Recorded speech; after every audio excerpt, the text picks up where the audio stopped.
तो हम लोगों ने बात की थी आपका, कहा डीन रास्को पाउंड, यहां से बात हुई थी, यहां से बात हुई थी, मीनिंग देयर बाय यहां तक बात हुई थी। और डीन रास्को पाउंड समाजशास्त्री विचारक है। उन्होंने कहा था कि कानून का जन्म एक इंजीनियरिंग के तौर पर होता है। उन्होंने कानून को एक इंजीनियरिंग की विधा इस रूप में देखा है, और वो ये मानते हैं कि कानून के उपयोग से क्या किया जा सकता है, मनुष्य के जो दावे, इच्छाएं, आवश्यकताएं, इनको संतुष्ट किया जा सकता है। और अगर इनको संतुष्ट कर दिया जाए तो समाज में शांति और व्यवस्था अपने आप स्थापित हो जाएगी। हमने पहले भी कहा है कि सभी का लक्ष्य क्या है, शांति और व्यवस्था, इसकी स्थापना। इसके अलावा कोई अन्य लक्ष्य किसी के सामने नहीं है। सब अपने अपने तरीकों से इस लक्ष्य को प्राप्त करने की कोशिश ये कर रहे हैं। और सब जिस सामाजिक पृष्ठभूमि में आए हैं, उस सामाजिक पृष्ठभूमि में जो समस्याएं सामाजिक अशांति पैदा कर रही हैं, उनको, उनका समाधान करके, उनको समाप्त करके शांति की स्थापना ये करना चाह रहे हैं। क्योंकि डीन रास्को पाउंड जिस समय आए हैं, उस समय इंग्लैंड में, सॉरी, उस समय अमेरिका में औद्योगिकरण के कारण दो वर्ग बन चुके हैं, और दोनों वर्ग की अपनी आवश्यकताएं हैं। समाज की सोच आर्थिक हो गई है, इससे समाज आवश्यकताओं की संतुष्टि, इस पर ज्यादा ध्यान दे रहा है। समाज में लगातार विकास चलता है। जब रोटी नहीं होती तब आप रोटी पर ध्यान देते हैं, जब रोटी मिल जाती तब शिक्षा पर ध्यान देते हैं, जब शिक्षा मिल जाती तब संस्कृति पर ध्यान देते हैं। आपके पॉइंट ऑफ कंसिडरेशन अलग अलग होते हैं। तो डीन रास्को पाउंड ने जिस समाज में जन्म लिया है, उस समाज में मनुष्य के दावे, मनुष्य की इच्छा, मनुष्य की आवश्यकता, ये संतुष्टि की मांग कर रही है। तो डीन रास्को पाउंड को ये दिख गया है कि अगर हम व्यवस्था और शांति चाहते हैं तो हमें कोई ऐसी गतिविधि खोजनी पड़ेगी जो समाज में शांति और व्यवस्था ये स्थापित करे। इसलिए उन्होंने कानून को सोशल इंजीनियरिंग के तौर पर देखा है। उनकी सोशल इंजीनियरिंग क्या है? मनुष्य के दावे, मनुष्य की इच्छा, मनुष्य की आवश्यकता और मनुष्य के हित, इनके संरक्षण और इनकी संतुष्टि, न्यूनतम तनाव और न्यूनतम विरोध, इसके साथ करने की प्रक्रिया, यही उनकी सोशल इंजीनियरिंग है। और उनका कहना यही कानून है। कानून करता क्या है? कानून सोशल इंजीनियरिंग करता है। और सोशल इंजीनियरिंग क्या अपने में क्या है? तो अपने में ये मनुष्य की दावा, इच्छा, आवश्यकता और उसके हित, इनका संरक्षण है। तो कानून सोशल इंजीनियरिंग है जो कि मनुष्य के दावे, इच्छा, आवश्यकता, इसको न्यूनतम विरोध, न्यूनतम तनाव, इसके साथ पूरा करने की जो प्रक्रिया है, इसको प्रारंभ करता है और इसको संपूर्ण करता है। इस रूप में डीन रास्को पाउंड ने कानून को देखा है। डीन रास्को पाउंड जब ये कहेंगे कि मनुष्य के हितों के संरक्षण की प्रक्रिया, मनुष्य के दावे और आवश्यकताएं, इनकी संतुष्टि का साधन ये कानून है, और इनकी संतुष्टि की प्रक्रिया यही सोशल इंजीनियरिंग है, तो डेफिनेटली उन्हें यह बताना पड़ेगा कि हित कहां से पैदा होता है। आप किसी भी चीज को संतुष्ट करेंगे कैसे? फर्स्ट ऑफ ऑल आप उसको आइडेंटिफाई ये करें। तो हितों को आइडेंटिफाई करने के लिए उन्होंने हितों के पीछे जो मान्यताएं काम करती हैं, जो मान्यताएं हितों को हित बनाती हैं, उनको पहचानने की कोशिश ये की है और उसको उन्होंने विधिपरक अभिधारणा कहा है। और जब आप विधिपरक अभिधारणा को ढूंढने चलेंगे तो ढूंढने की एक प्रक्रिया यह होनी चाहिए। ढूंढेंगे कैसे? जूरिस्प्रूडेंस समझना कतई कठिन नहीं है, बस स्टेप बाय स्टेप सोचते चलिए। अगर आप बीच में कड़ियों को तोड़ेंगे तो फिर जूरिस्प्रूडेंस समझ में नहीं आएगा। ये जूरिस्प्रूडेंस को समझने की प्रक्रिया है। It is the process to understood the jurisprudence. और आप एकदम सारी चीजों को समझ लेना चाहते हैं, दिक्कत यही है। आप सोशल इंजीनियरिंग याद करना चाहते हैं, आप डीन रास्कोपाउंड को समझना चाहते हैं, लेकिन डीन रास्कोपाउंड सोशल इंजीनियरिंग किसे कहते हैं और वो सोशल इंजीनियरिंग जिसे भी कहते हैं उसके लिए आवश्यक क्या है और उसके लिए जो भी आवश्यक है उसको आइडेंटिफाई करने की प्रक्रिया क्या है। अगर इस ढंग से सोचना शुरू करेंगे तो सब कुछ अलग अलग दिखाई देगा। भाई आप स्टेप बाय स्टेप चलिए ना। डीन रास्कोपाउंड सोशल इंजीनियरिंग की बात कर रहे हैं, तो सोशल इंजीनियरिंग क्या है सबसे पहले इसे समझना पड़ेगा। उन्होंने बहुत क्लियर शब्दों में यह बताया है कि सोशल इंजीनियरिंग ये मनुष्य के दावे, इच्छा, आवश्यकता, हित,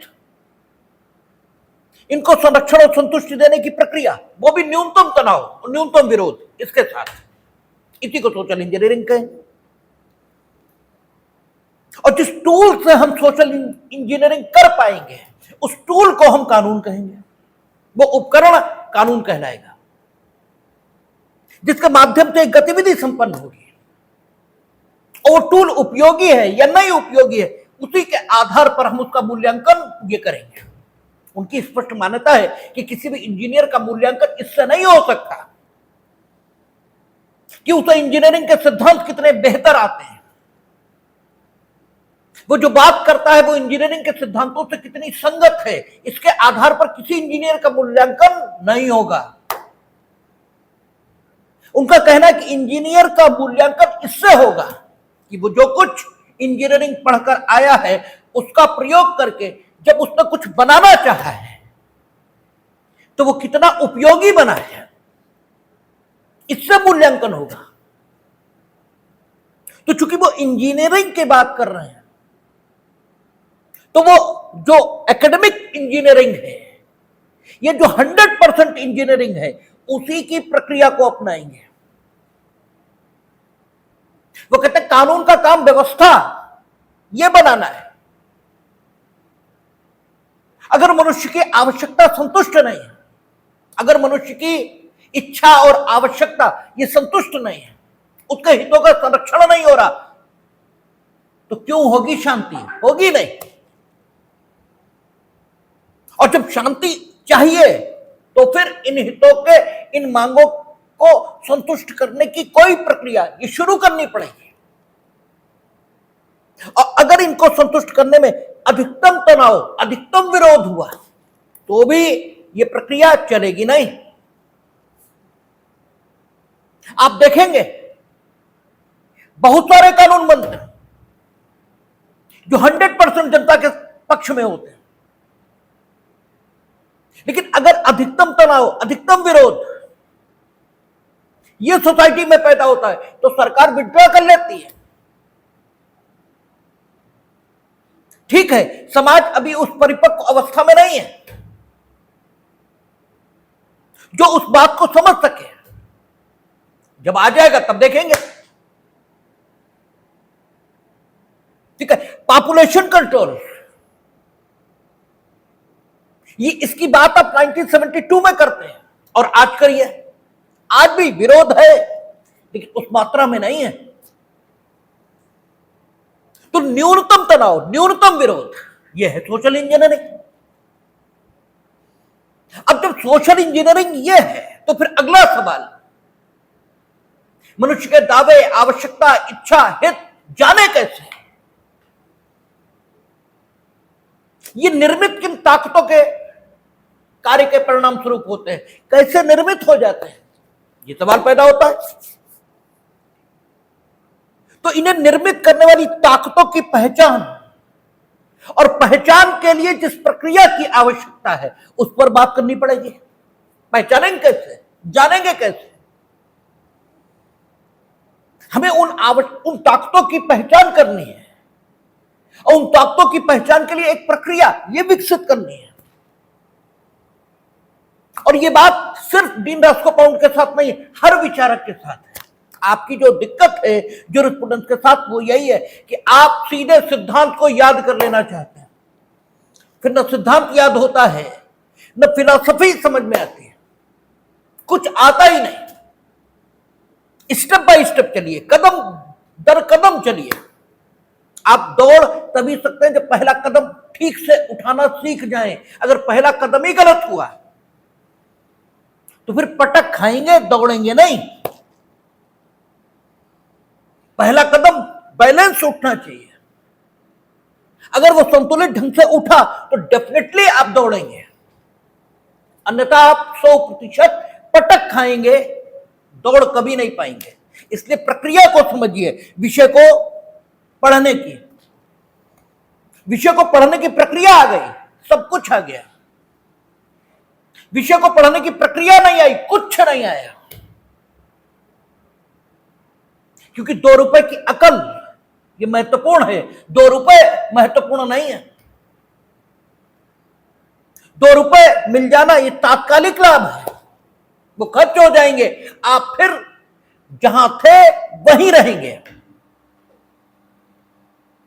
अगर 2 रुपए की अकल आ गई, 2 रुपए की अकल मीनिंग देयर बाय 2 रुपए कमाने की अकल आ गई, तो आज भले ही 1 भी रुपया ना हो, लेकिन कालांतर में थोड़े समय के बाद कितने रुपए होंगे इसकी कल्पना भी नहीं की जा सकती। क्योंकि अब आप 2 रुपए कमा सकते हैं। Now you are capable. यही सरकारों का फर्क है। एक सरकार कहती है हम स्किल डेवलपमेंट करेंगे और एक कहती है मुफ्तखोरी कराएंगे। मुफ्तखोरी तत्काल अच्छी लग सकती है, लेकिन हमेशा मुफ्तखोर ही रहोगे। स्किल एक बार विकसित हो गई तो फिर हमेशा सब कुछ अपने आधार पर कमाया जा सकता है। इसलिए विषय को पढ़ने का ढंग सीखिए, उसे सीख जाएंगे, सब कुछ हो गया। तो डीन रास्कोपाउंड इसमें कुछ नहीं करना है। क्या है डीन रास्कोपाउंड? तो वो उनके विचारधारा उससे तय होगा, ये है। क्योंकि सामाजिक समस्या का अंत करना चाहते हैं कानून के उपयोग के माध्यम से, इसलिए समाजशास्त्री विचारक है। क्योंकि समाजशास्त्री विचारकों में 2 बातें पाई जाती हैं कि वे या तो सामाजिक नियंत्रण करते हैं कानून के उपयोग के माध्यम से, या कानून बनाने के लिए प्राचीन काल से किन ताकतों की संतुष्टि ठीक मानी गई है उन ताकतों की पहचान करते हैं ताकि कानून ठीक बने। ठीक है ना? इसलिए विधिका समाजशास्त्र और समाजशास्त्रीय विधिशास्त्र, ये 2 कॉन्सेप्ट डेवलप हुए हैं। विधिका समाजशास्त्र यानी हम विधि में उन तत्वों की पहचान कर रहे हैं जिन्होंने उसे विधि बना दिया। ठीक है ना? इसका मतलब हम ये देखने की कोशिश कर रहे हैं कि विधि समाज में कुछ काम करती है, और चूंकि ये नियम समाज में वो काम कर रहा है जो विधि का होता है, इसलिए ये विधि है। ठीक है ना? विधि का समाजशास्त्र इसकी बात करता है। जैसे उन्होंने कहा ना, धर्म पिता का काम है संरक्षण करना, पालन और पोषण करना। तो भले ही जैविक पिता नहीं है, लेकिन चूंकि वो पिता का काम कर रहा है इसलिए हमने उसे धर्म पिता कहा। और धर्म पिता की अवधारणा से हम ये समझ सकते हैं कि पिता का काम क्या है। ठीक है ना? हम ये जान सकते हैं कि धर्म पिता की जो अवधारणा है उससे हम ये जान लेंगे कि पिता का काम क्या है, क्योंकि जिसने वो काम किया उसी को हमने धर्मपिता कह दिया। ठीक है ना। दत्तक पुत्र बायोलॉजिकल पुत्र नहीं है वो, लेकिन चूंकि पुत्र का काम कर रहा है इसलिए वो दत्तक पुत्र माना जाएगा। तो पुत्र इसके काम क्या है, इनको भी हम आइडेंटिफाई करके अलग से बता सकते हैं, रेखांकित कर सकते हैं। यही विधि के समाजशास्त्र का काम है। समाजशास्त्रीय विधि शास्त्र नियंत्रण की बात करता है कि सोसाइटी, इसको हम रेगुलराइज कर देंगे, इसको हम बेहतर सोसाइटी बनाएंगे कानून के माध्यम से। तो डीन राथस्कोप वही कर रहा है। ठीक है ना। डीन राथस्कोप दो विचार हैं। कानून समाज का नेतृत्व करता है, अर्थात कानून समाज में परिवर्तन लाता है, यह कानून समाज का अनुसरण करता है। दो डिबेटेबल इशू हैं और बात दोनों गलत नहीं है। कानून ये परिवर्तन का नेतृत्व समाज में ये भी करता है और कानून समाज का अनुसरण ये भी करता है। आपने देखा दहेज के संबंध में, सती प्रथा के संबंध में, बाल विवाह के संबंध में, 3 तलाक के संबंध में। भाई तलाकुल बिद्दत आखिर खत्म किया नहीं, तो कानून समाज में परिवर्तन का नेतृत्व कर रहा है। और जो सामाजिक नैतिकता से जुड़े हुए प्रश्न हैं उनमें कानून समाज का अनुसरण कर रहा है। ठीक है ना। बातें दोनों ठीक है। तो कानून समाज का अनुसरण करता है, यह मान्यता किसकी है, विधि का समाजशास्त्र। इस विचार के जो लोग हैं जो विधि के समाजशास्त्र का अध्ययन करते हैं, और कानून समाज में परिवर्तन का नेतृत्व करता है, इस विचार के कौन लोग हैं, समाजशास्त्रीय विधिशास्त्री। क्योंकि डीन राथस्कोप समाजशास्त्रीय विधिशास्त्री हैं, इसलिए वो कानून के माध्यम से सोशल इंजीनियरिंग ये करना चाहते हैं। ठीक है ना। तो कोई भी काम आप कर पाओ, इसके लिए पहली जरूरत जो आप करना चाहते हो, भाई आप सोशल इंजीनियरिंग करना चाहते हो, तो what do you mean by the word of social engineering? क्या मतलब है आपका, ये तो बताइए। तो आप सोशल इंजीनियरिंग ये बता रहे हैं कि ये है सोशल इंजीनियरिंग। हम मनुष्य के दावे, इच्छा, आवश्यकता, हित, इन सबको न्यूनतम तनाव, न्यूनतम विरोध, इसके माध्यम से मान्यता और संरक्षण ये देंगे। और इसके लिए जिस टूल का उपयोग हम करेंगे उसे हम कानून कहेंगे। और जो ये नहीं कर सकता वो भले ही समाज में कानून बनाने का जो तरीका है उससे मान्यता प्राप्त हो, फिर भी हम उसे कानून नहीं कहेंगे। हमने आपसे कहा था ज्यूरिस्प्रूडेंस कानून के बारे में अध्ययन है, लेकिन उस ढंग का नहीं जिस ढंग का कानून के बारे में आपका जो विभिन्न विषय हैं, आईपीसी, कॉन्ट्रैक्ट, इनके बारे में जब अध्ययन किया जाता है तो जो अध्ययन किया जाता है उस तरह का अध्ययन नहीं है। ज्यूरिस्प्रूडेंस के बारे मतलब ज्यूरिस्प्रूडेंस कानून के बारे में वैसा अध्ययन नहीं है। और हमने आपसे यह भी कहा कि शब्द एक होता है, जब शब्द प्रयोग सेंटेंसेस में होता है तो उसके मायने बदल जाते हैं। ठीक है ना। एक शब्द एक जैसा अर्थ नहीं देता। हमने आपसे कई बार चर्चा की है कि राम राम ये कभी अभिवादन बन जाएगा, ठीक है, और कभी, ठीक है, आध्यात्मिक उद्घोष, कभी कुछ बनेगा कभी कुछ बनेगा। किस परिस्थिति में कहा जाता है उस परिस्थिति में इसके अर्थ बदलते हैं। ये शब्द एंड, ठीक है, दो शब्दों के बीच कंजंक्शन इस रूप में काम करता है। पृथ्वी और मंगल कंजंक्शन के रूप में काम कर रहा है। कभी भेद पैदा करने के लिए काम करेगा। कहते हैं कि कहते हैं कि गालिब का है अंदाजे बयां और, ठीक है, तो ये डिफरेंस पैदा कर रहा है। तो शब्द तो एक ही है, किस परिस्थिति में प्रयोग हो गया, इससे फर्क पैदा होते हैं। तो डीन रास्कोपाउंड समाजशास्त्री है, विधिशास्त्री है, और समाजशास्त्री विधिशास्त्री होने के नाते कानून के टूल का उपयोग करना चाहते हैं। तो कानून उनकी नजर में है, क्या चीज कानून है? वो जो सोशल इंजीनियरिंग को संभव बनाए, वो है कानून। जो सोशल इंजीनियरिंग को संभव नहीं बनाता, वो कानून निर्मित करने वाली संस्थाओं से मान्यता भले ही प्राप्त कर ले, लेकिन वो कानून नहीं हो सकता। ये डीन रास्कोपाउंड की मान्यता है, वो कानून हो ही नहीं सकता, क्योंकि कानून का मतलब है जो सोशल इंजीनियरिंग को संभव बना दे। आप जो कुछ कहोगे वो ठीक ही होगा, ये तो सिर्फ भगवान के बारे में माना जा सकता है, बाकी किसी के बारे में नहीं। बाकी आप जो कुछ कहोगे उसका मूल्यांकन होगा कि वो ठीक है या ठीक नहीं है। तो कानून के तौर पर समाज में कानून का निर्माण करने वाली इकाई जो कुछ निर्मित करेगी, उसका मूल्यांकन करने का जो आधार होगा, उसका मूल्यांकन करने की जो कसौटी होगी, वो कसौटी क्या होगी? सोशल इंजीनियरिंग, कि वो कितने न्यूनतम तनाव और कितने न्यूनतम विरोध के साथ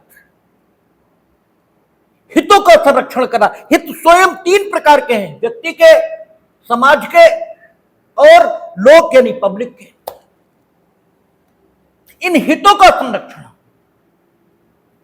वो कितनी, ठीक है, प्रभावी ढंग से, कितनी प्रभावकारिता से वो कर पा रहा है, इसके आधार पर कानून की उपयोगिता और प्रभावकारिता ये निर्धारित होगी। अगर बिल्कुल नहीं कर सकता तो फिर वो कानून थोड़ा ही है, वो तो विधान निर्माण करने वाली इकाइयों ने पता नहीं कानून के नाम पर क्या बना कर रख दिया। ये कहना है सोशल इंजीनियरिंग, मतलब ये कहना है डीन रास्कोपाउंड का। अब सवाल ये है कि दावे, आवश्यकता, इच्छा, हित, इनको आइडेंटिफाई करना है, ठीक है ना। तो आइडेंटिफाई जब आप करना चाहते हैं तो बेसिस ऑफ आइडेंटिफिकेशन, पहचान का आधार ये भी होना चाहिए, पहचान का तरीका ये भी आना चाहिए। जब तक पहचान का तरीका और पहचान का आधार ना हो, ठीक है, तब तक ना तो आप पहचान सकते, ना पहचान का कोई मतलब होगा। और पहचान की आवश्यकता क्यों है? इसलिए क्योंकि तत्कालीन समाज में शांति और व्यवस्था स्थापित करने में पिछली जो व्यवस्था है वो सफल नहीं हो पा रही। समाज बदल चुका है, औद्योगिक समाज हो गया है, उसकी समस्याएं बदल गई हैं। इसलिए समस्याओं के समाधान के जो पिछले तरीके वो पर्याप्त साबित नहीं हो रहे, इसलिए पहचान की आवश्यकता है, इसलिए पहचान का आधार ढूंढने की जरूरत। तो उसके लिए उन्होंने एक व्यवहारिक कार्यक्रम तैयार किया था कि विधि निर्माण में समाजशास्त्री तैयारी होनी चाहिए। वो सारे 6-7 चीजें उन्होंने बताई थी कि ये आप करेंगे, ठीक है, तो आप ये जान लेंगे कि समाज की सोच क्या है, क्या चाहता है समाज।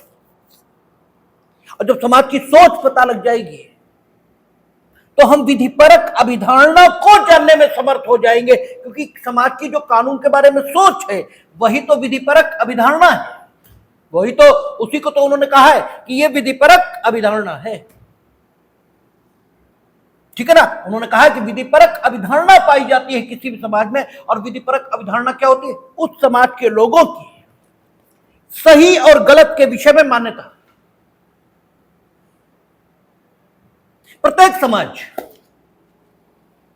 कुछ चीजों को सही मानता है और कुछ चीजों को गलत। हर समाज की बात है, वो कुछ चीजों को ठीक मानेंगे और कुछ चीजों को गलत मानेंगे।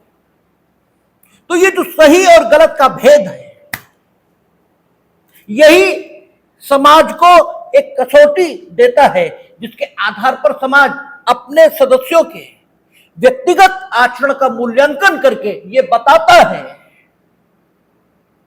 कि उसके सदस्यों को इस प्रकार से आचरण करना चाहिए या और इस प्रकार से आचरण नहीं करना चाहिए।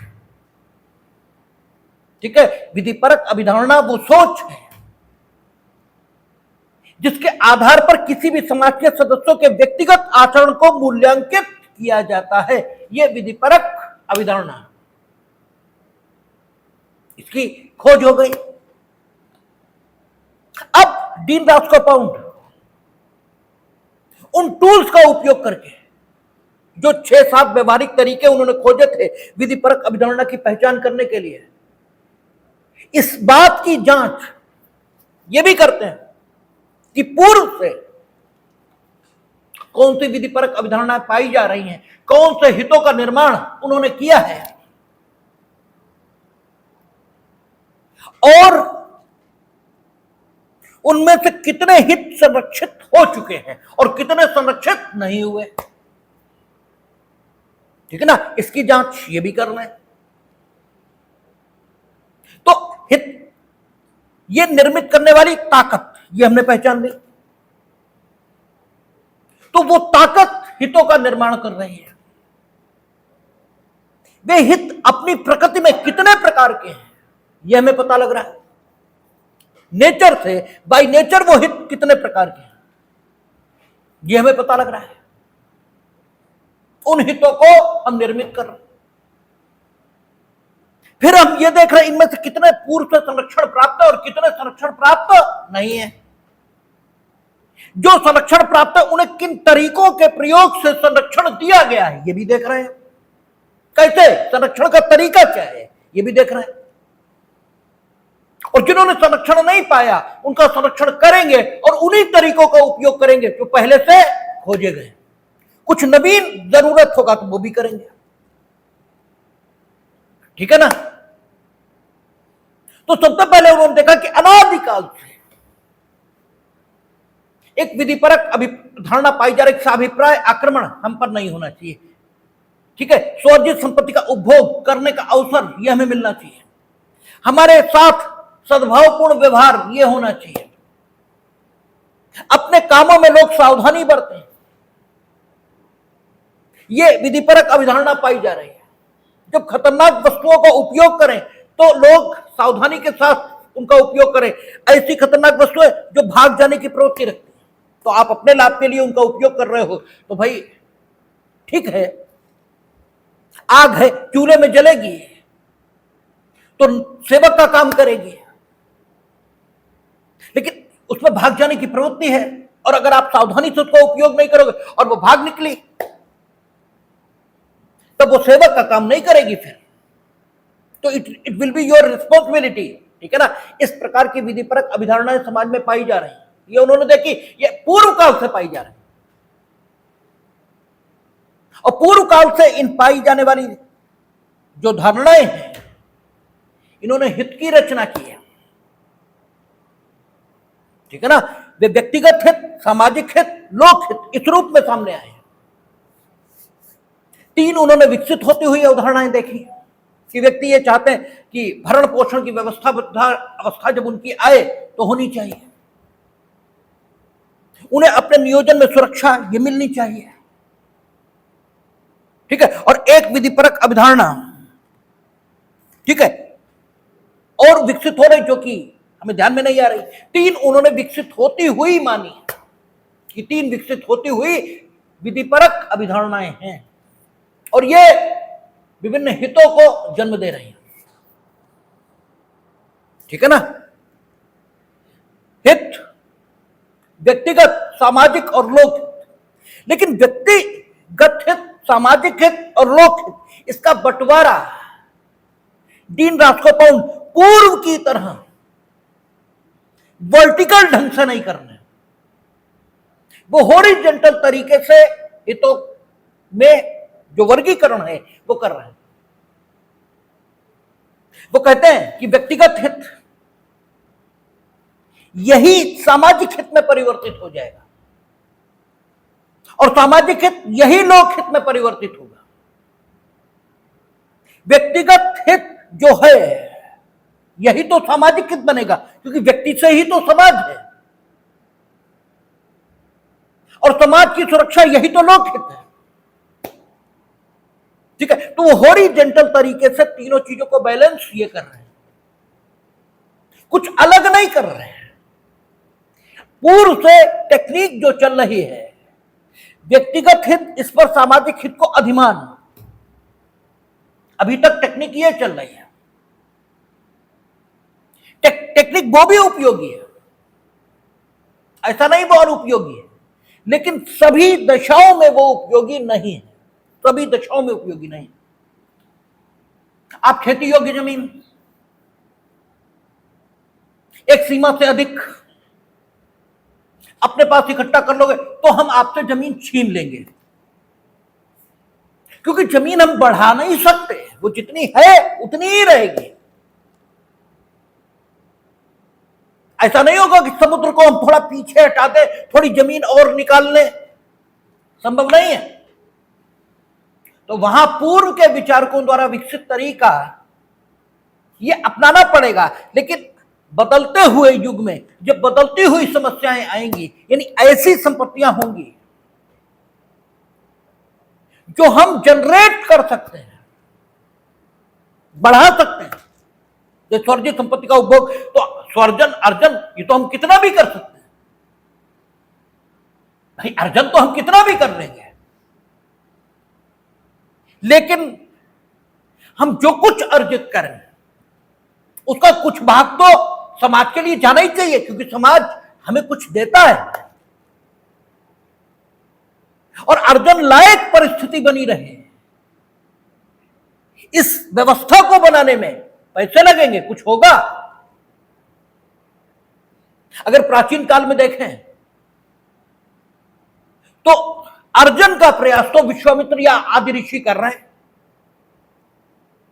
लेकिन वो करने ही नहीं दे रहे, जिन्हें राक्षस कह रहे हैं वो आके उसमें विघ्न डालते हैं। भाई आखिर कुछ अर्जित करने के लिए कुछ उद्योग, कुछ उद्यम करना पड़ेगा, नहीं करना पड़ेगा? उस उद्योग उद्यम को करने के लिए शांति चाहिए, नहीं चाहिए? और शांति जब होगी ही नहीं तो उद्योग उद्यम कैसे चलेगा? और उद्योग और उद्यम आप चलाएं, इसके लिए शांति के नियामक चाहिए। उनका काम 100% 24 घंटे शांति की स्थापना, इसके अलावा कुछ और होना ही नहीं चाहिए। अब वो जब 24 घंटे शांति स्थापित करेंगे तो खाएंगे क्या? हवा? अरे हवा थोड़ी खाएंगे, तो उन्हें पैसे चाहिए। पैसे आएंगे कहां से? तो वो तो आपसे ही लेने पड़ेंगे।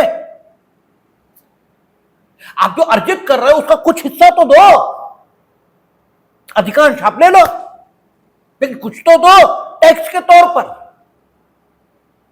उससे हम शांति स्थापित करेंगे, उस व्यवस्था को बनाएंगे जिस व्यवस्था में आप भी उद्योग करो और दूसरे भी करें। यह सामाजिक हित है, हमने लादा नहीं ऊपर से, और लादना भी गलत नहीं। जहां हम संपत्ति बढ़ा नहीं सकते, उस प्रकार की संपत्ति की बात कर रहे हैं, तो हम ये नियम बनाएंगे कि एक सीमा से अधिक आप संपत्ति अर्जित नहीं करोगे। यानी संपत्ति के प्रकार के आधार पर हम ये तय करेंगे कि किस विचारक को हम विधान के निर्माण के क्षेत्र में प्रमुखता दें। इसलिए अच्छा, जब हमें संपत्ति की प्रकृति के अनुसार विचार करना है तो सभी विचारकों को जानना है, इसीलिए सारे विचारक पढ़े जाते हैं, सबका उपयोग है। आपको कंप्लीट होना चाहिए, तब आप ठीक से काम कर पाएंगे। और फिर आपकी ये ड्यूटी है कि आप ये भी देखें कि पूर्व के विचारकों ने जब एक व्यवस्था अपर्याप्त हुई तो नई व्यवस्था खोजी। तो आप भी ये अपने दिमाग में रखें कि अगर हमारे समय तक पुरानी व्यवस्थाएं अपर्याप्त हो गई तो हम नई खोजेंगे। यही आदमियत की यात्रा है। ठीक है ना। पुराना आपको सिखाया इसीलिए गया है ताकि आप उस लायक बने कि जिसे युग का नेतृत्व करना कहते हैं वो आप कर पाए, ठीक है ना। तो डीन रास्कोपाउंड हॉरिजॉन्टल तरीके से हितों को बैलेंस कर दे, ठीक है। व्यक्तिगत हित किसमें? सामान्य सुरक्षा में। सामाजिक हित किसमें? कि सामान्य सुरक्षा के लिए जो संस्थाएं बनी उन संस्थाओं की सुरक्षा हो, ठीक है ना। एक ही तरीके से चलते रहेंगे हम। संस्थाओं की सुरक्षा होगी तो पर्यावरण सुरक्षित रहेगा, और पर्यावरण की सुरक्षा में लोकहित है, सबका हित। एक तल पर सारा कुछ बैलेंस होगा, एक तल पर, ऊपर नीचे नहीं जाएगा, एक ही तल पर बैलेंस होगा। यह डीन रास्कोपाउंड का तरीका है जो भारतीय संविधान में भी आपको दिखाई देता है। हमने आपसे कहा था, ठीक है। अल्पसंख्यकों का हित है कि उनकी लिपि, उनकी संस्कृति, क्योंकि हम हिट्रोजेनस सोसाइटी हैं, हम होमोजेनस सोसाइटी नहीं है। होमोजेनस सोसाइटी का मतलब होता है जहां एक ही तरीके के लोग रहते हैं, एक ही वंश, एक ही परंपरा, एक ही संस्कृति, एक ही भाषा, एक ही वेशभूषा। जो कबीलाई समाज था, ठीक है ना, कबीले में तो सब एक ही जैसे लोग रहते हैं ना, होमोजेनस। वो होमोजेनस सोसाइटी है, हम हिट्रोजेनस सोसाइटी है। जब हिट्रोजेनस सोसाइटी है तो हर व्यक्ति की इच्छा है कि उसकी भाषा, उसकी वेशभूषा, उसकी परंपरा, उसकी संस्कृति, संस्कृति का मतलब जीवन पद्धति, जिस ढंग से वो जीता आया है उस ढंग से जीने की उसको सुविधा मिलनी चाहिए। तो as a heterogeneous society we have accepted कि ठीक है, द माइनॉरिटीज में adopt their way of life, ठीक है, उनकी जो जीने का तरीका है उस ढंग से जिए। और उसके लिए वे अगर कोई एजुकेशनल इंस्टीट्यूट स्थापित करना चाहते हैं, करें। और चूंकि वो एजुकेशनल इंस्टीट्यूट उनके द्वारा स्थापित होगा just for the purpose of, ठीक है, काहे के लिए? कि अपने ढंग से जी सके, इसके लिए। तो एजुकेशनल इंस्टीट्यूट उन्होंने अपने ढंग से जीने के लिए स्थापित किया है, तो उसका प्रबंध उन्हीं के पास होना चाहिए। क्योंकि ऐसा नहीं हुआ तो फिर वहां उस ढंग की जीवन पद्धति जीने के लिए जिस शिक्षा की जरूरत होगी वो मिलेगी? कोई जरूरी नहीं। अच्छा, अब अल्पसंख्यकों के हित में ही सोसाइटी का हित भी है, क्योंकि सोसाइटी का एक वर्ग अगर असंतुष्ट रहा तो सोसाइटी संतुष्ट है, तो नहीं कह सकते।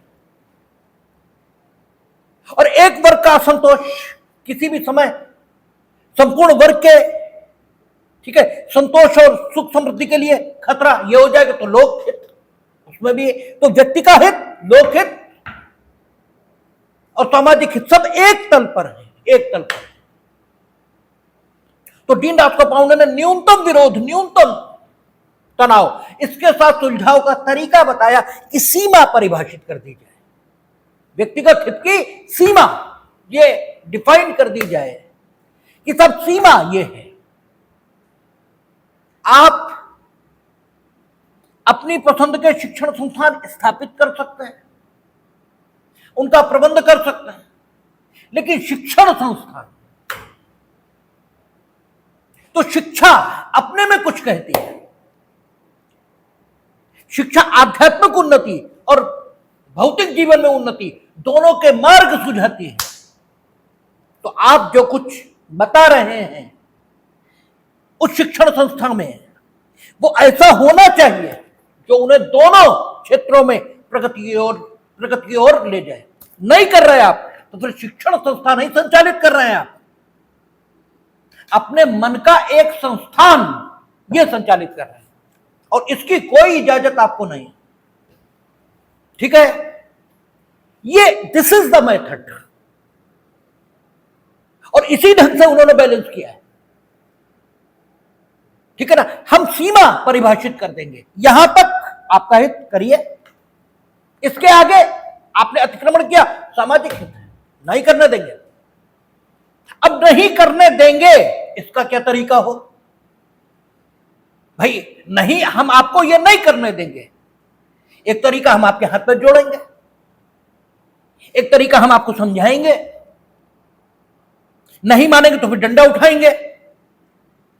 डंडा उठाना एकमात्र तरीका नहीं है,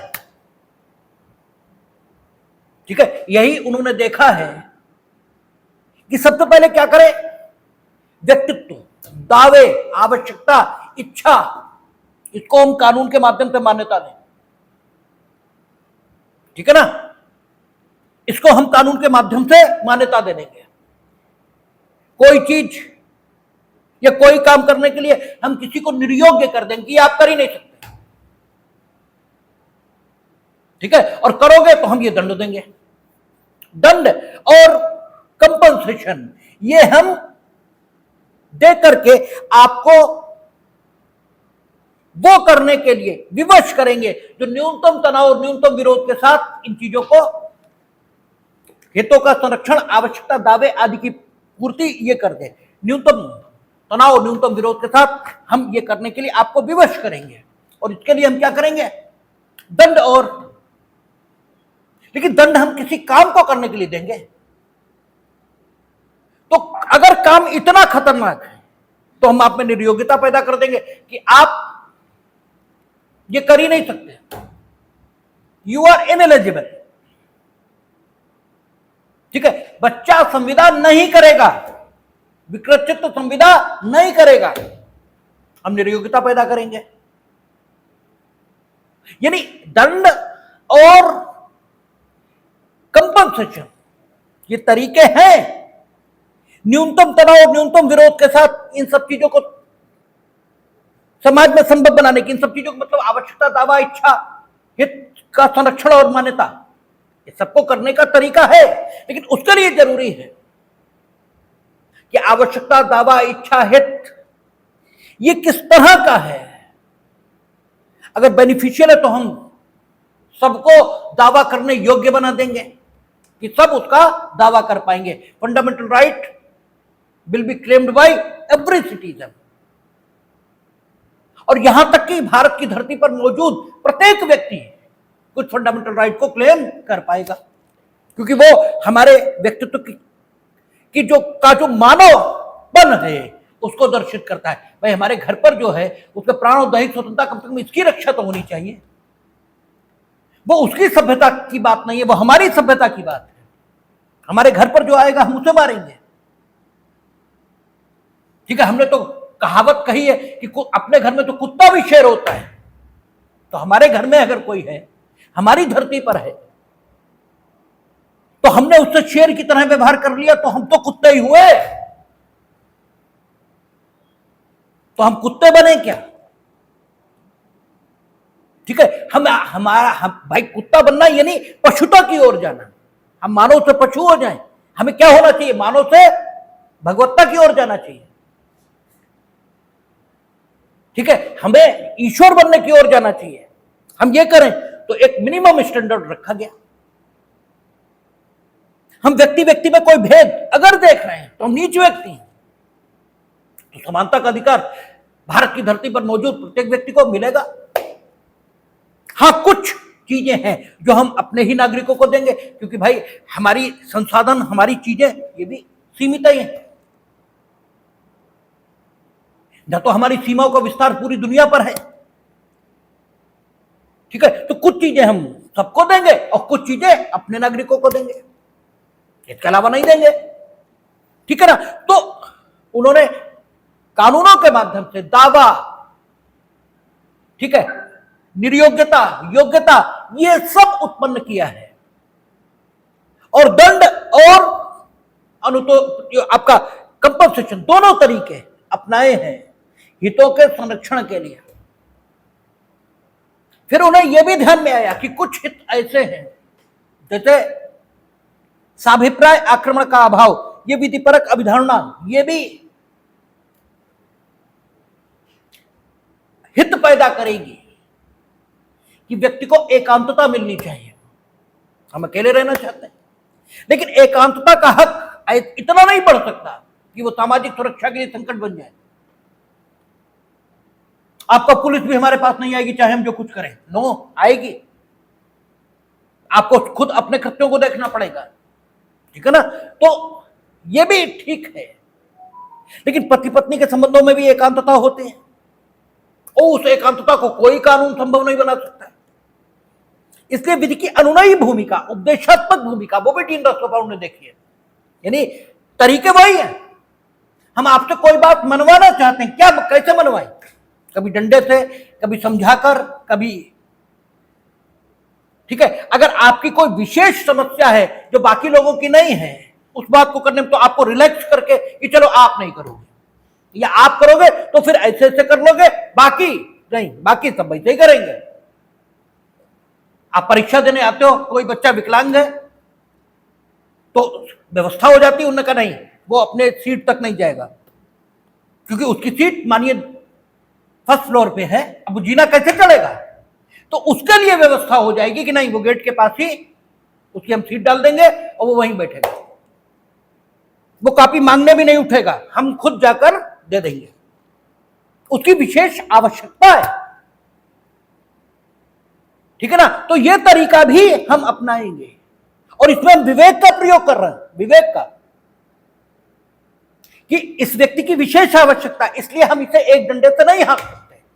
इसलिए डीन राष्ट्रपाल ने तीनों तरीके अपनाए हैं सोशल इंजीनियरिंग को संभव बनाने के लिए, और हॉरिजॉन्टल तरीके से उन्होंने व्यक्तिगत हित, सामाजिक हित और लोकहित, इसकी सीमा को डिफाइन कर दिया कि इसके आगे व्यक्तिगत हित सामाजिक हित को नुकसान पहुंचाएगा। हाँ, यहां तक व्यक्तिगत हित व्यक्ति के लिए जरूरी है, तो यहां तक व्यक्ति को प्राप्त होगा, व्यक्तिगत हित का संरक्षण होगा, इसके बाद सामाजिक हित, फिर लोकहित। ये डीन राष्ट्रपाल है। इस ढंग से आप समझेंगे तो डीन राष्ट्रपाल ही नहीं, सब कुछ समझ में आएगा। वो जो कुछ आदमी कहता है उसे करने का तरीका भी तो बताएगा, ठीक है। ऐसे देखिए ना जूरिस्प्रूडेंस को, या ऐसे देखिए ना जूरिस्प्रूडेंस में प्रत्येक विचारक को, आप ऐसे देखेंगे आपको सब कुछ क्लियर दिखाई देगा। इसके बाद हम लोग बढ़ते हैं रियलिस्टिक विचार की ओर, और देखिए कालखंड के हिसाब से विभाजन देखें। 19वीं शताब्दी से जो कुछ पूर्व है वो सब नेचुरल स्कूल है। हालांकि 19वीं शताब्दी के बाद भी नेचुरल स्कूल है, लेकिन फिर नेचुरल स्कूल का स्वरूप बदल गया है। 19वीं शताब्दी से पूर्व जो नेचुरल स्कूल है वो ईश्वर की इच्छा, सामाजिक समझौता, ठीक है, इस रूप में दिखाई देता है। 19वीं शताब्दी के बाद विवेक की भूमिका प्रमुख होने लगी है, ठीक है। लेकिन नेचुरल स्कूल के विरुद्ध विद्रोह ये 19वीं शताब्दी में आ गया। 19वीं शताब्दी का पूर्वार्ध प्रमाणवादियों को और ऐतिहासिक विचारकों को समर्पित है, और 19वीं शताब्दी का उत्तरार्ध यानी लेटर हाफ जो है 50 के बाद का, वो किसे, समाजशास्त्रियों को प्रभावित, ठीक है, समर्पित है। क्योंकि वैश्विक परिस्थितियों में आप देखेंगे तो 19वीं शताब्दी का जो उत्तरार्ध है उस समय बहुत सारे देशों के संविधान बने हैं, बहुत सारे देशों को स्वतंत्रता मिली है, बहुत सारे देशों में समाज की प्रगति, समाज की आवश्यकता, ये प्रमुख चिंतन बना है, ठीक है ना। ये प्रमुख चिंतन है कि रोटी कैसे पैदा की जाए, खाना कैसे खिलाया जाए। आप देखें, हम तो कई बार कहा करते हैं, हम बचपन में जो आलू खाते थे उस आलू में जो टेस्ट था, आज वो टेस्ट नहीं है आलू में। बचपन में हमने जो धनिया देखा था, एक बार हाथ में ऐसे करके अगर लग गया तो कम से कम 20 मिनट तो उसकी महक नहीं जाती थी। अब तुम इतना धनिया डाल दो सब्जी में कुछ होता ही नहीं। प्रोडक्शन बढ़ा है, क्वालिटी घटी है, ठीक है, प्रोडक्शन तो बढ़ा है।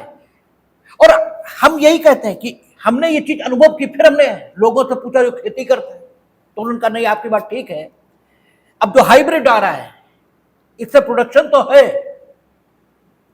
ठीक है, लेकिन क्वालिटी नहीं है, ठीक है। क्वालिटी पहले बहुत अच्छी थी, प्रोडक्शन कम था, प्रोडक्शन नहीं था। तो अब जनसंख्या बढ़ी तो पेट भरना है, तो भूसा खिलाओ भले ही पेट तो भरे, जरूरत पहली पेट भरना है, गुणवत्ता पहली जरूरत नहीं है। इसलिए पहले गुणवत्ता पर ध्यान था, अब आवश्यकता पर ध्यान है, ठीक है ना। तो पॉइंट ऑफ कंसीडरेशन बदलता है। हमने कहा ना सजग होकर रहिए, तो आसपास ही उदाहरण बिखरे पड़े हैं।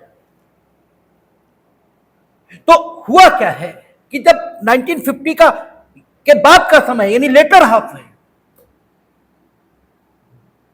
ठीक है, तो आपका पॉइंट ऑफ कंसीडरेशन बदल गया है। समाजशास्त्रीय विचारक आपको आते हुए दिखाई देंगे।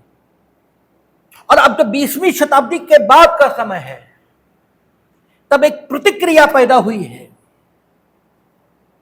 ठीक है ना, विधिक जगत में, कि कोई कानून नहीं होता, बेकार की बातें हैं सब, ठीक है। एक संशय लोगों में पैदा हुआ है, एक संशय। और वो संशय क्या है कि न्यायाधीश कानून के सर्वांग कवच के नीचे वो करते हैं जो वो चाहते हैं, कानून होता ही नहीं कुछ,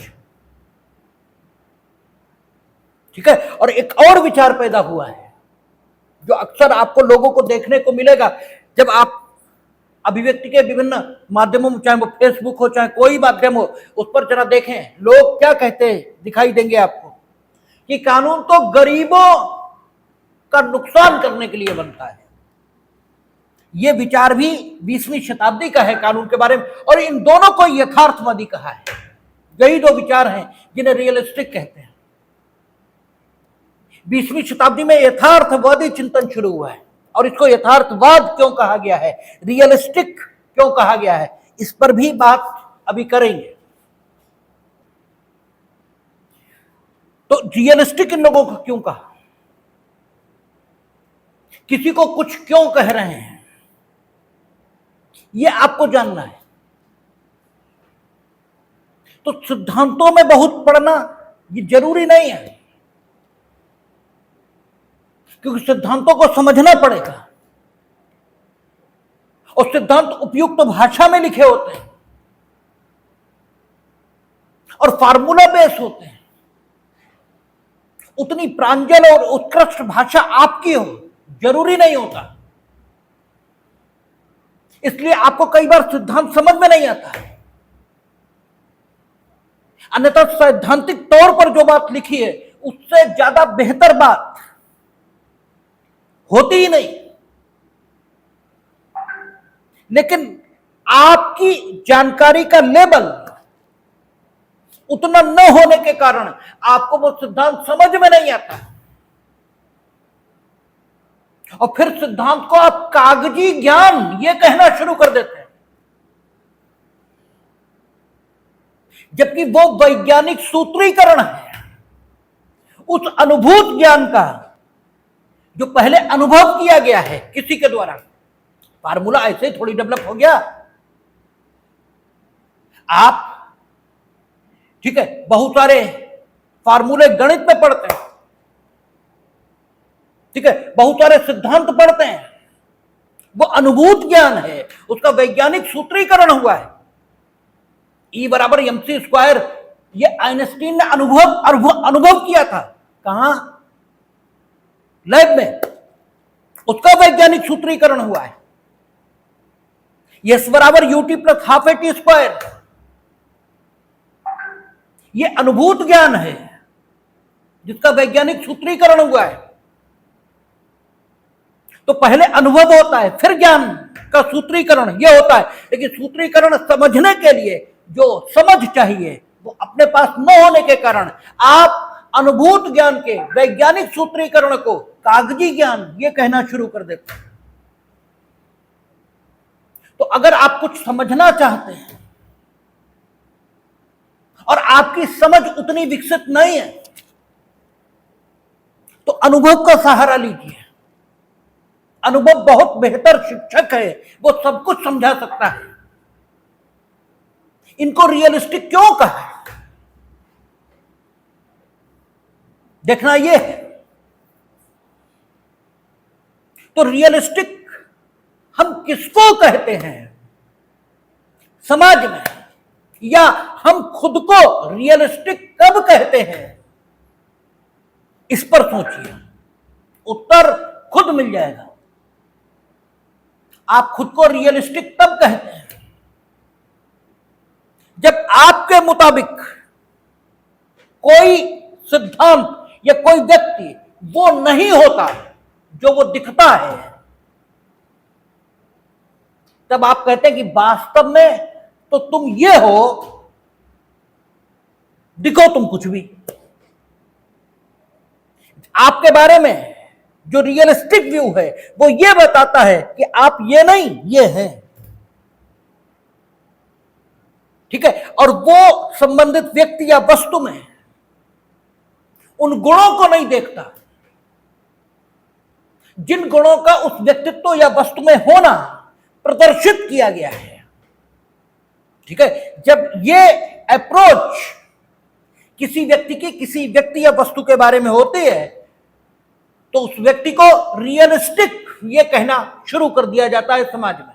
यानी रियलिस्टिक होना या रियलिस्टिक पॉइंट ऑफ व्यू एक प्रकार की प्रतिक्रिया का द्योतक है, एक रिएक्शन जो व्यक्ति के मन में पैदा हो रहा है किसी व्यक्ति या वस्तु को देखकर।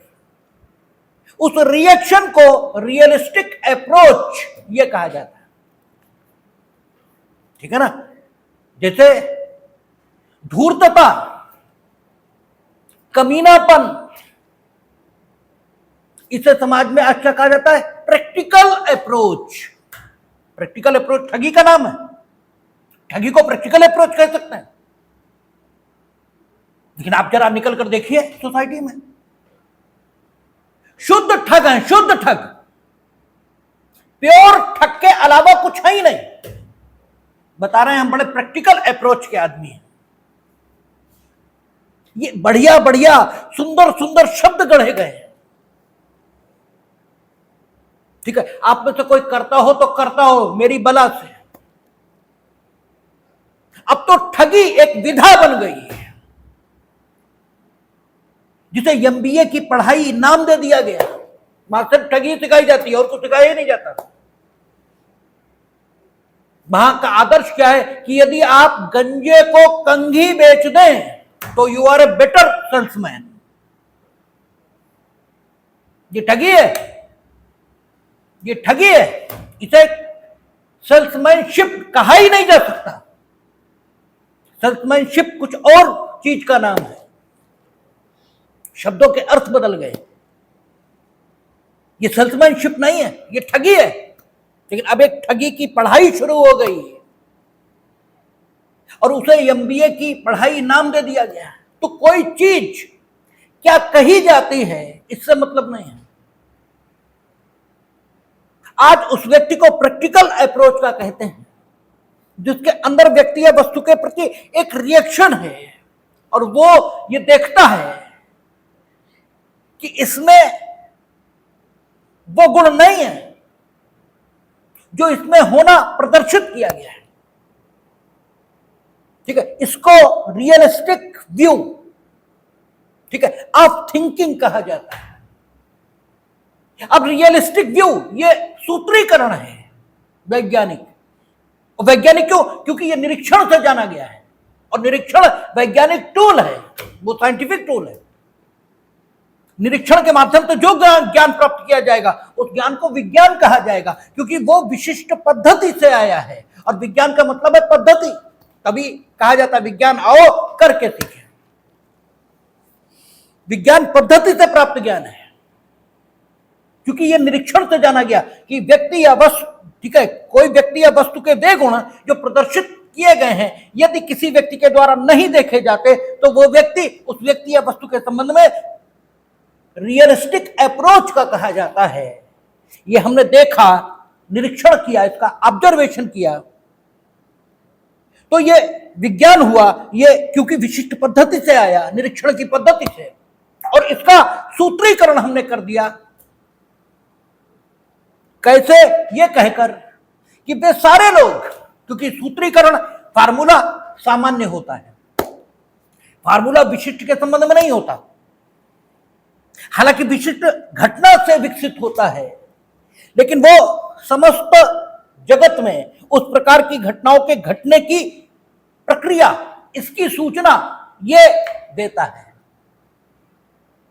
तो हमने एक वैज्ञानिक सूत्रीकरण किया और हमने कहा वे व्यक्ति कौन होते हैं? यथार्थवादी। वो लोग रियलिस्टिक होते हैं जो कि ये जानते हैं कि व्यक्ति या वस्तु यदि उन गुणों से पूर्ण नहीं है जिन गुणों का होना उसमें बताया गया है, तो व्यक्ति या वस्तु उसमें उन गुणों का होना प्रचारित करने में न तो सहयोग करना चाहिए और न ही स्वयं ऐसा कोई प्रचार करना चाहिए। इस व्यक्ति को रियलिस्टिक अप्रोच का कहते हैं। यही यथार्थवादी है, यही यथार्थवादी है। ठीक है ना? इन्हीं लोगों को यथार्थवादी कहा है 20वीं शताब्दी में। ये एक विशेष पॉइंट ऑफ व्यू के लोग हैं, एक विशेष दृष्टिकोण के लोग हैं। ये देख रहे हैं कि वास्तव में कानून वो नहीं है जो लिखा है, कानून वो है जो न्यायाधीश कह रहे हैं। ये घोषणा नहीं है क्या कि हम लोग चीजों को समझ ही नहीं पाते और हम ये मानने लगते हैं कि किसी ने कुछ, ठीक है, कुछ कहा है अपनी समझ के मुताबिक। रियलिस्टिक ये नहीं कह रहे हैं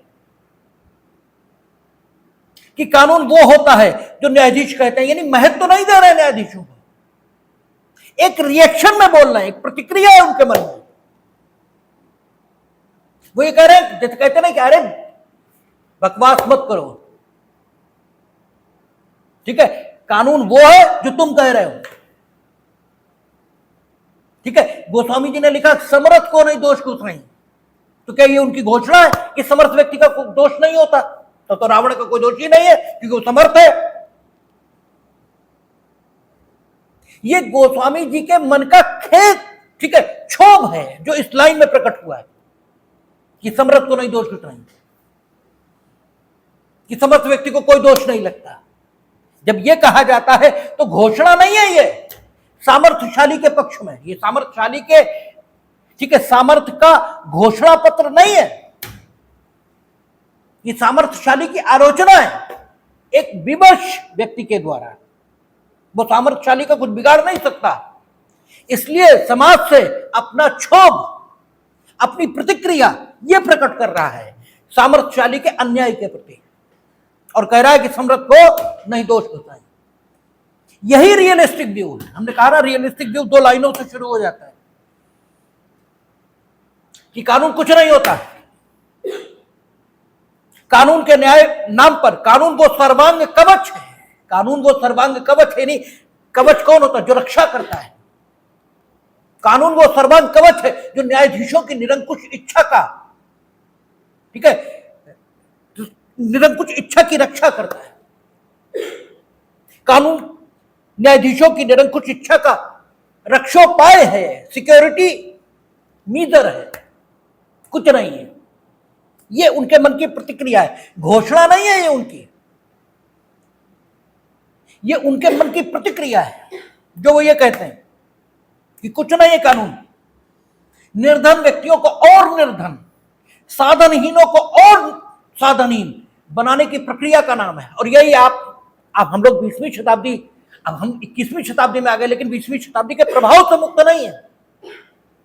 और 21वीं शताब्दी में कानून में नए ट्रेंड देखे जा रहे हैं, जैसे फेमिनिज्म देखा जा रहा है, ठीक है, रिजर्वेशन यानी प्रतिक्रियात्मक न्याय, ये देखा जा रहा है। वो अगला चैप्टर है। 20वीं शताब्दी में ये विचार ज्यादा प्रभावी था और इसके अवशेष अभी भी आप देख सकते हैं। इसके अवशेष तो अभी भी आपको अभिव्यक्ति के विभिन्न मंचों पर विभिन्न लोगों के मुंह से सुनते हुए आप देखेंगे। वो कहेंगे कि सीलिंग में उसी की जमीन निकलेगी जो गरीब होगा, ठीक है। वो कहेंगे कि हाँ, गरीबों के लिए को तो फांसी हो जाएगी, बड़े आदमी छूट जाएंगे, ठीक है ना। ये प्रतिक्रिया है, ठीक है, और ये रियलिस्टिक अप्रोच है कानून के प्रति, ठीक है, कि कानून वो सर्वांग कवच है जो न्यायाधीशों के विचारों की रक्षा कर रहा है, न्यायाधीशों की निरंकुश इच्छाओं का, वो कहते हैं, और ये आप कचहरी में भी देखेंगे, जज साहब नाराज अहमद से, अहमद उस बाबू कहते हैं जिसके पास फाइल जिसकी अभिरक्षा में होती है, दंडित उसे करना चाहते हैं और कह क्या रहे हैं, फाइल का मेंटेनेंस ठीक नहीं, अगर एक भी फाइल में कमी निकल आई, अब जैसे लग ये रहा है कि जैसे इन्हें फाइल की बड़ी चिंता है, फाइल की इन्हें कोई चिंता नहीं है, ये तो उसे सबक सिखा देना चाहते हैं क्योंकि वो इनके घर की सब्जी नहीं लाया है, ये उसे सबक सिखा देना चाहते हैं। और ठीक है, जो कवच इन्होंने अपनी बात की रक्षा के लिए, अपनी निरंकुश इच्छा के लिए धारण किया है, वो कवच क्या है, फाइल का मेंटेनेंस। तो इनफैक्ट क्या है, इनफैक्ट तो तुम नौकर बना के रखना चाहते हो, ये है, यही रियलिस्टिक व्यू है।